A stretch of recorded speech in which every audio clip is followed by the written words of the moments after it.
I'm Brenda, I'm Dean. and we've been living together for just about a year. I have one cat, Cashmere. She's a domestic long hair, and she's 4.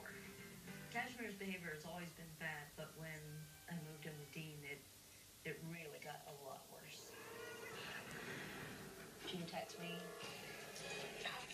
She attacks Dean.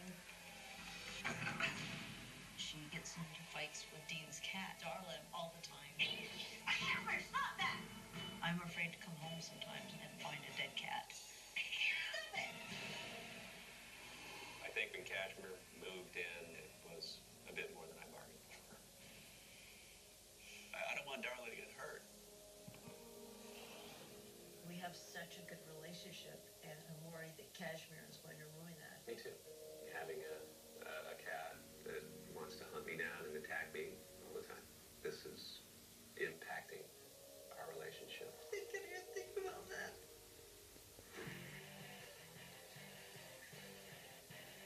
I'm walking up the driveway. I look around me. I see dozens of cats. They're everywhere.